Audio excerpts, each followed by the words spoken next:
Bonjour, alors dans cette vidéo, on va parler de espace vectoriel de dimension finie. Mais avant, je vais rapidement corriger un petit exercice que j'avais laissé la dernière fois.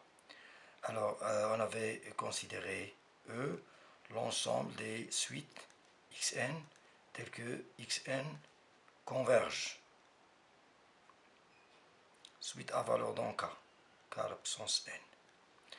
Et F1, c'était les suites qui convergent vers 0, et F2, les suites constantes. Voilà. Et la question, c'était justifier que E égale F1 plus F2. Ça veut dire que la somme est directe et vaut E. C'est-à-dire encore que F1 et F2 sont supplémentaires dans E.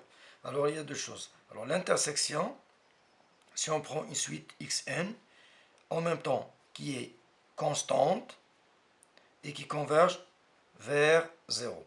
Si les constantes xn égale à c et converge vers 0, ça veut dire que c égale à 0. Donc la suite est nulle. Maintenant, on va essayer de prouver que la somme vaut E. C'est-à-dire que E est inclus dans la somme. On prend une suite xn, quelconque qui converge, il va converger vers L. Et on remarque que quel que soit n appartenant à n, je peux écrire xn égale xn moins L plus L. Et je pose cette suite yn égale à xn moins L et cette suite zn. C'est une suite constante.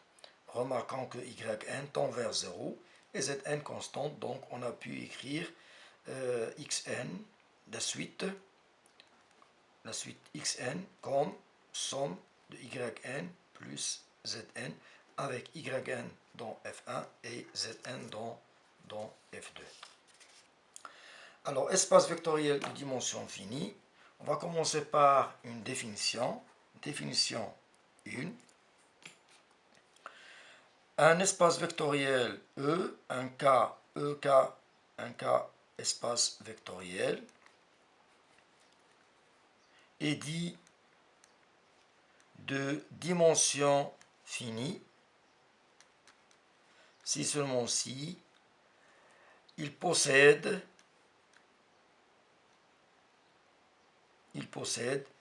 une famille génératrice finie ou de cardinal fini. Ça, la définition. Exemple, par exemple, k à la puissance n. On sait que la famille 1, 0, 0, 0, 0, 1, 0, etc., 0, 0, 1, est une famille génératrice. C'est une base, on avait déjà justifié.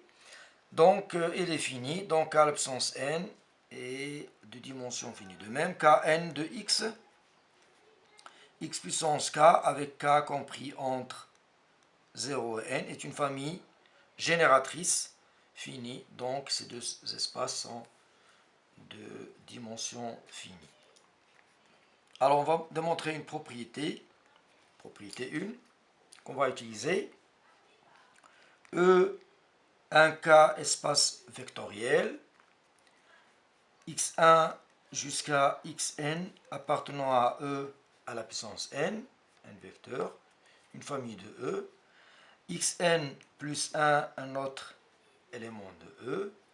Alors, si xn plus 1 n'est pas dans vect x1 jusqu'à xn, alors je rappelle que vect x1, xn, c'est les vecteurs qui sont en combinaison linéaire de x1 et de xn. Nous avons dit que c'était un sous-espace vectoriel. Alors si ce vecteur n'est pas dans vect, et si la famille x1 jusqu'à xn est libre, alors la famille x1, xn plus 1 est libre. vous avez une famille libre et un vecteur qui n'est pas combinaison linéaire de cette famille. Donc en l'ajoutant à la famille, on obtient une nouvelle famille libre qui contient la première. Voilà. Démonstration.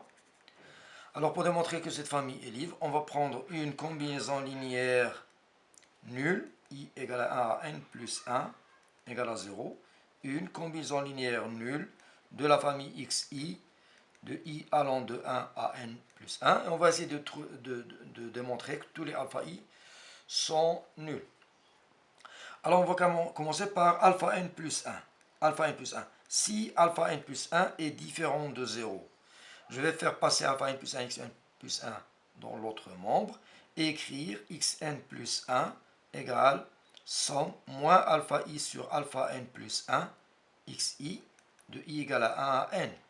À ce moment-là, xn plus 1 est une combinaison linéaire des xi de i égale à 1 à n, donc c'est un élément de vecteur x1 jusqu'à xn, et ça je dis non, parce que xn plus 1 n'appartient pas. Alors ce que nous avons supposé est faux, ça veut dire que alpha n plus 1 égale 0. Si alpha n plus 1 égale à 0, cette relation étoile devient somme de alpha i jusqu'à n, xi égale à 0 jusqu'à n, qui est maintenant une combinaison linéaire d'une famille libre. Le xi, les xi de 1 à n constituent une famille libre. Alors qui est une combinaison linéaire nulle d'une famille libre. Cela entraîne que tous les coefficients sont nuls. Et donc, la famille x1 jusqu'à xn plus 1 est libre.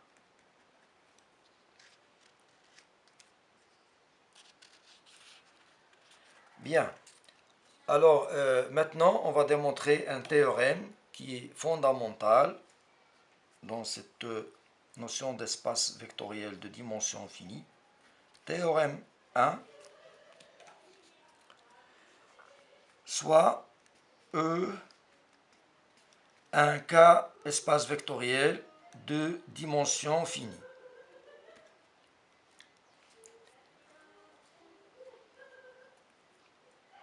On va supposer que E est non réduit à 0.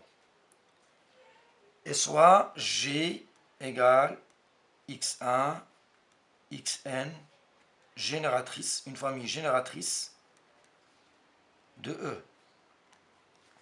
Une famille génératrice de E. Et elle,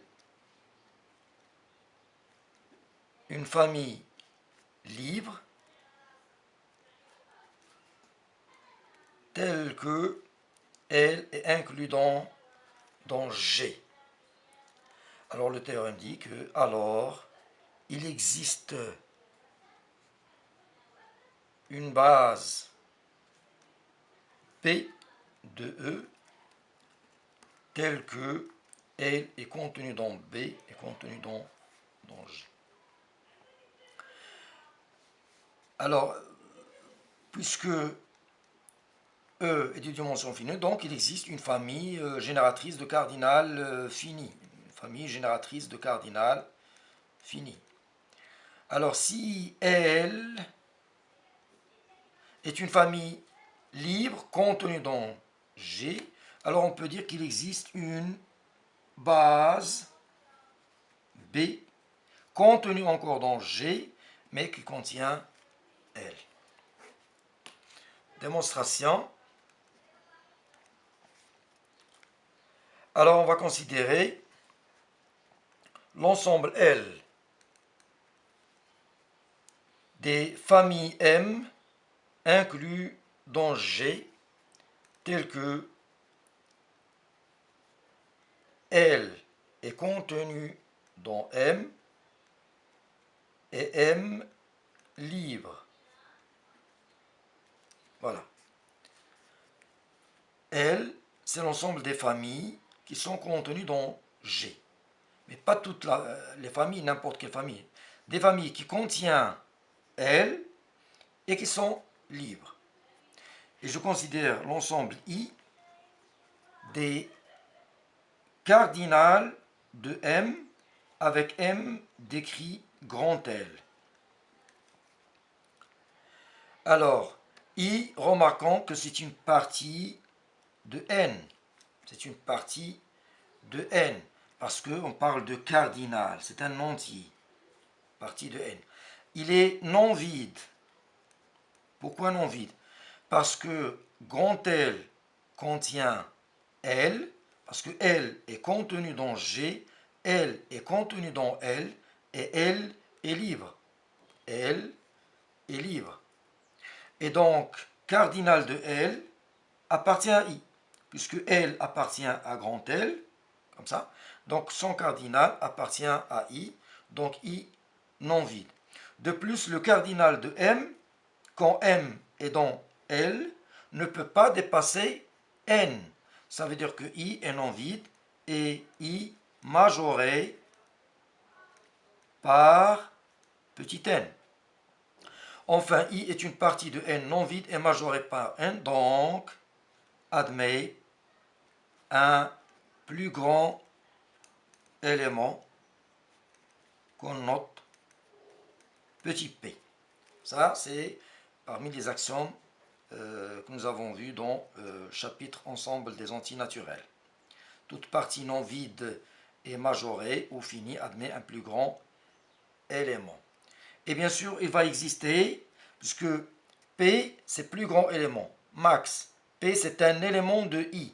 Donc, il va exister B de cardinal petit p, tel que B libre et B contient L est contenu dans G. Alors, on va montrer en fait que B est une base. Alors déjà, B est libre. On va démontrer qu'il est génératrice. Remarquons d'abord que si il existe X, appartenant à G, tel que X n'est pas dans vecteur B, d'après la propriété que nous avons démontrée tout à l'heure, ceci entraîne que la famille B union X est libre. Donc nous avons une famille libre et X qui n'est pas combinaison linéaire de la famille. Donc B union X est libre, d'après la propriété. Si X n'est pas dans B, le cardinal de B union X va être combien? Cardinal de B union X. X n'est pas dans B, ça va être le cardinal de B plus 1, P plus 1. Et B union X est inclus dans G et contient L. Donc, ceci veut dire que P plus 1, ce P plus 1 est donc encore dans I. Parce que ça, c'est une famille M libre, contenue dans G et contient L, donc son cardinal qui est P plus 1 appartient à I. Ce qui contredit le fait que petit p est le max de I. Alors, ce que nous avons supposé est faux. À savoir, il existe X tel que X n'est pas combinaison de B. Alors, la conclusion, c'est quoi? C'est que quel que soit X appartenant à G, X appartient à vecteur B. Si maintenant X appartient à E quelconque, G est une famille génératrice de E, donc X est combinaison linéaire de G, et chaque élément de G, vous pouvez l'écrire comme combinaison linéaire d'éléments de B, donc finalement X est combinaison linéaire de B, et B est une famille génératrice de E, donc c'est une base.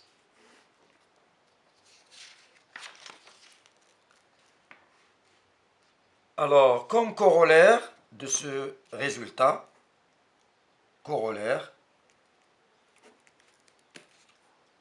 tout K espace vectoriel de dimension finie non réduit à 0, on dit non nul, admet une base. Alors, démonstration, on va prendre G, famille génératrice fini de E. Puisque E, tout espace vectoriel E de dimension finie, non réduit à 0, admet, puisque c'est un espace de dimension finie, admet une famille génératrice finie. D'accord. Alors, si G est réduit à 0, le seul vecteur dans la famille G, c'est 0. À ce moment-là, tout vecteur de E est combinaison linéaire de 0. Ceci entraîne que E égale à 0, mais ça, se contredit l'hypothèse que E est non réduit à 0. Donc, dans G, il existe des vecteurs non nuls. On pose L égale X. Comme X est différent de 0, la famille L est libre et contenue dans G. D'après le théorème, on peut trouver B, une base contenue dans G et contient X.